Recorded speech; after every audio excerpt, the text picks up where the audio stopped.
ትናንት በተለቀቀው በጽናት ድራማ ላይ ብዙዎቻችሁ የራሳችሁን ሀሳብ እየሰጣችሁ ነበር። ጽናትም እውነቷን ነው፣ ይቅርታ ያላደረገችላት ሶሲ ያደረገቻት ነገር ከባድ ስለሆነ ነው ብላችኋል።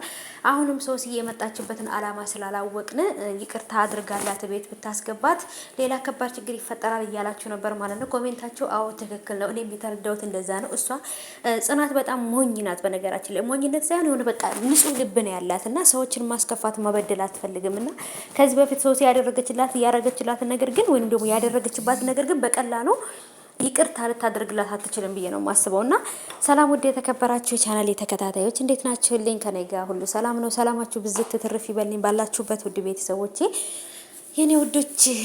ይህን ቻናል ቪዲዮውን ከመከታተላችሁ ወይም ቪዲዮውን ከመጨረሳችሁ በፊት ቻናሉን ሰብስክራይብ አድርጉ፣ ቪዲዮውን ደግሞ ላይክ አድርጉት። ከተመቻችሁ ደግሞ ወይንም ደግሞ ሀሳብ ካላችሁ ከኔ ሀሳብ ላይ መጨመር የምትፈልጉት ሀሳብ ካለ ኮሜንት ላይ አስቀምጡልኝ።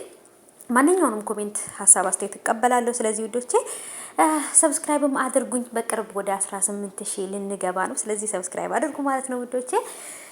እና ሀባይቦቼ ጽናትም እንግዲህ ይቅርታ ያላደረገችላትን ምክንያትም እናንተም በኮሜንት እያስቀመጣችሁ ነበር። እኔም እንደዛ ነው የምለው። ሶሲ አስባ የመጣችበት ነገር አለ። በመጀመሪያውም ተዘጋጅታበት ነው፣ ግን ደግሞ ጥሩ ሰው መስላ ወይንም ይቅርታ ጠያቂ መስላ ነው መግባት የፈለገችው። እኔ እንደተረዳሁት ከሆነ ሶሲ ተጸጽታ ሳይሆን የሆነ ክፋት አስባ የመጣች ነው እየመሰለኝ ያለው።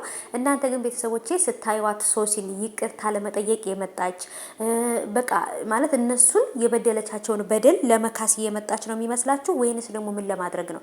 ምክንያቱም ከዚህ በፊት የሌላ ሰው ልጅ አርግዛ የኪራ ልጅ ነው ብላ ጽናትና ኪራን አበጣብጣ አባልታቸው ነበር ማለት ነው። እሷ ከሄደች በኋላ እና ቤቲ ከታሰረች በኋላ ወይም ደግሞ ቤቲ ከነሱ ህይወት ከወጣች በኋላ ነው ጽናትና ኪራ ቢያንስ እንኳን የተወሰነ የተረጋጋ የፍቅር ጊዜ ያሳለፉት ማለት ነው። ስለዚህ ሶሲ የኪራ አፍቃሪ ምን ልትሰራ የመጣች ይመስላችኋል? እውነት ተጸጽታ ይቅርታ ለመጠየቅ ነው ወይንስ ደግሞ እኔ እንዳሰብኩት ክፋት አስባ ነው? እስኪ እናንተ በተረዳችሁት መልክ ደግሞ ኮሜንት አስቀምጡልኝ። እኔ ግን በጭራሽ የሆነ ነገር አስባ የመጣች ነው የሚመስለኝ እንጂ በጭራሽ ጥሩ ነገር አስባ የመጣች አይመስለኝም። እና በዛ ጋም ስናይ ደግሞ እንግዲህ ምህሩን የቤት ሰራተኛይቱ እንግዲህ የሌለውን ያለውን ነገር ሁሉ እንትን እያለች እየተበቀለቻት ነው ያለችው። ሶሲ ምግብ ወስዳ ነበር። ያንን ምግብ አብልቻታለሁ ስትለው በጣም ነበር ናሆማ እንትን ያለው። በባለፈው ክፍል አይታችሁ ከሆነ ናሆማ አሁን ላይ ለምንድን ነው መጠራጠር የጀመረው? ከውጭ የሚመጡትን ሰዎች ከመጠራጠር ይልቅ እቤት ውስጥ ያለችውን የቤት ሰራተኛ ቢከታተላት እሷ ናት እንደውም የምህሩ ጥላት ማለት ነው። ግን እሱ ሌላ ከውጭ የሚመጣ ሰው ነው ምህሩን ይጎዳታል ብሎ እያሰበ ያለው። እቤት ውስጥ የምህሩን ጥላት የሆነችውን የቤት ሰራተኛ ቤት ውስጥ አስቀምጦ ሌላ ሰው ከውጭ የሚመጣ ሰው ይጠራጠራል ማለት ነው። አንዳንድ ጊዜ እኮ ዝንጀሮ የራሷ መላጣ አይታያትም የሌሎች እንጂ የሚባለው ሀሰት የለውም። እና ናሆማም ደግሞ ቤት ውስጥ የራሱን የሚስቱን ጥላት ሰራተኛይቱን ቤት አስቀምጦ ሌላ ሰው ይጠራጠራል። እና ከባድ ነው ብቻ። በእርግጥ እስካላየ ድረስ ላይጠረጥራት ይችላል። ግን የቤት ሰራተኛይቱ የምታደርገው ነገር ግን በጣም በጣም የሚያጠራጥር ነገር ነው እያደረገች ያለችው። ለምን እንደማይጠራጠር ነው ግራ የገባኝ።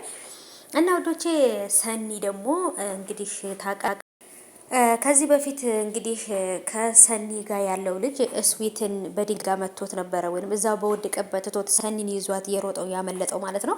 እስዊት እንደሞተ ነው እነሱ የሚያስቡት። ግን እየላከም የሆነ ነገር ማስታወሻ እየላከ እነሱ ባላሰቡበት ቦታ በቤት ውስጥ እየገባ ምናምን እንደዚህ እያደረጋቸው ያለው እስዊት ነው። ግን እነሱ የሚመስላቸው ግን ሌላ ሰው እንደሆነ እስዊትን እንደገደሉት የእስዊትን ደም ሊበቀሏቸው እንደሚፈልጉ ምናምን እየነገሯቸው በነፍሳቸው ነው እየተጫወቱባቸው ያሉት ማለት ነው። ግን ደግሞ ይሄ ነገር እያደረገ ያለው ቤተሰቦች እስዊት ራሱ ነው።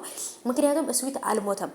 በድንጋይ ሲመታው ከኋላ ራሱን ስቶ ወድቆ ነበር እንጂ አልሞተም። ግን እነሱ እስዊት እንደሞተ ነው የሚያስቡትና ሰኒም ደግሞ ወንድሙን ገድዬበት ኪራስ ምን ይለኛል እያለች ነው። የሞተ መስሏት ግን ደግሞ አልሞተም እስዊት።